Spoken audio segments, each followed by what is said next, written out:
আপোনালোকে সকলোৱে জানে যে সাধাৰণতে মই এই কৃষি বিভাগটোলৈ আহিবলগীয়া হয় আৰু অলপ বদনামো আছে যে মই অলপ জামালা কৰি থাকোঁ বুলি অকণমান বদনামো আছে।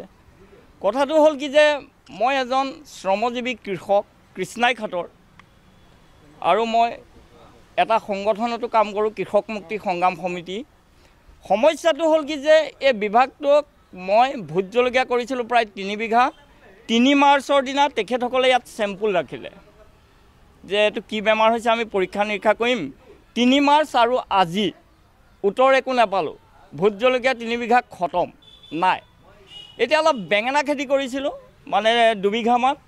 এই বেঙেনাবিলাকো এনেকুৱা অকণমান জাষ্ট মৰিবলৈ ধৰিছে। তাকে বোলে এপাক কৈ যাবলৈ আহিছোঁ। আমাৰ সততে আমাৰ CM জনে মানে বৰ কৈ থাকে নহয়, কৃষকক 2000 টকাকেও দিছে PM কিষাণ। মইতো PM কিষাণ নাপাওঁ আৰু মোক নালাগেও চাগে। 2000 টকাৰে মোৰ কামটো নহ'ব। ল'ৰা প্ৰাইভেট স্কুলত পঢ়াবলগীয়া হৈছে, ছায়েন্সটো নাই। কলেজৰ পৰাতো ছায়েন্স ছাবজেক্ট উঠাই দিলে ন, প্ৰাইভেটকৈ পঢ়াব লাগিব, 2000 টকা দি নহ'ব নহয়।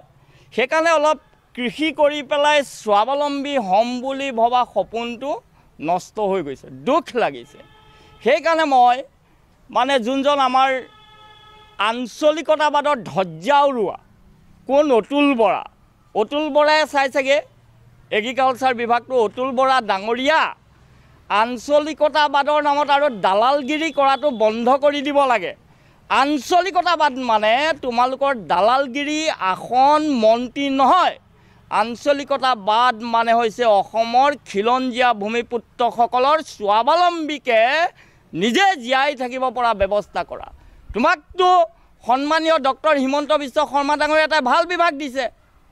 অসমৰ শ্ৰমজীৱী কৃষকসকলক উন্নতি কৰিবৰ কাৰণে যথেষ্ট নাই কৰা। আজি বিষয়াজনে কৈছে যে এইটো মুখে কাটিবলৈ দিছে দে, মই কাটিব লাগিব, মইতো চাইণ্টিষ্ট নহয়, মই এজন আৰ্টছ পঢ়া মানুহ, মই নাজানো নহয়। এতিয়া কাটিব লাগিবগৈ। কাটি পেলাই গিলাচ এটাত থ'বলৈ দিছে, তাৰপৰা চাবলৈ দিছে, কিবা লালতি নিচিনা হ'লে খবৰ দিবলৈ দিছে। মানে এই অৱস্থা এটা বিভাগৰ, জিলা পৰ্যায়ৰ এটা বিভাগৰ এইটো পুতৌ লগা অৱস্থা। তেখেতে দুখেৰে কৈছে তেখেতসকলৰ ওচৰত কৰ্মচাৰী নাই, আজি বিভাগত এপইণ্টমেণ্ট নাই। গতিকে অতুল বৰা ডাঙৰীয়া, ডক্টৰ হিমন্ত বিশ্ব শৰ্মা ডাঙৰীয়াকো কৈছোঁ যে এজন দক্ষ প্ৰভাৱশালী দৰকাৰ পৰে নিজে লগ হিমন্ত বিশ্ব শৰ্মা ডাঙৰীয়াই কৃষকসকলক স্বাৱলম্বী কৰিবৰ পৰাকৈ, কৃষকসকলক উন্নতি হ'বৰ পৰাকৈ যদি ব্যৱস্থাটো কৰে আমি তেওঁলোকক ধন্যবাদ দিম। যে তেখেতে এজোপা বেঙেনাৰ এটা গছ এজোপা লৈ আহিছে। অলপ আমি ডাউট কৰিছোঁ এইটো হয় বেক্টেৰিয়েল নহ'লে ফাংগেল হ'ব এইটো, কাৰণ তাত বৰাৰ নহয় এইটো। আৰু তেখেতক আমি এটা সৰু পৰীক্ষা কৰিম বুলি কৈছোঁ আমি, এইটো যে বেক্টেৰিয়েল হ'লে চাব লাগে বস্তু এটা। কিন্তু তেওঁ এজোপা গছৰহে বেমাৰ হোৱা বুলি কৈছে মোক মাত্ৰ, কিন্তু গোটেই খেতিটো নষ্ট হ'ব বুলি কোৱা নাই। এজোপা গছ লাগে, মই সুধিছোঁ এজোপা গছ দি যাব কৈছিলোঁ তেওঁক, তেওঁ ক'লে নাই মোৰ এজোপা গছ লাগিছে, গতিকে এজোপা মই লৈ যাওঁ। সেইকাৰণে ঠানি এটা ৰাখিছোঁ মই। আৰু তেখেত কৃষ্ণাই ঘাটৰ মই ইতিমধ্যে মোৰ যিজন তাত ফিল্ড অফিচাৰ থাকে তেওঁক তালৈ পঠিয়াইছোঁ। এতিয়া মই ফোন কৰিছিলোঁ, তেওঁ ওচৰতে আছে, তেওঁ তালৈকে যাব। গতিকে যাব, গৈ পেলাই আমি চাই বস্তুটো কম কি হৈছে, তেখেতে ক'ৰ পৰা কিনিছে বা জাতৰ নামটো ক'ব পৰা নাই, কি জাতৰ কিনিছিলে। গতিকে সেই তথ্যখিনিও আমি তাৰ পৰা বিচাৰিম তাত, আমাৰ যেতিয়া ফিল্ডৰ পৰা যাব। এইখিনিয়ে কথা আৰু সেই বস্তুটো কাক দিছিলে, কি দিছিলে, তেওঁ কিবা এটা কৈছিলে মোক সেনেকুৱা যে ভোট জলকীয়া কৰিছিলে, ভোট জলকীয়া তেওঁ নালাগিলে। আৰু ভোট জলকীয়া নালাগিলে মেইন আচলতে আমাৰ ইয়াৰ কাৰণটো হ'ব পাৰে আমাৰ নিউট্ৰিয়েণ্টৰ অভাৱ, নহ'লে ভেৰাইটি বেয়া। কাৰণ ভোট জলকীয়া ভালকৈ ফুলাৰ পিছত নলগা কোনো কাৰণ নাই।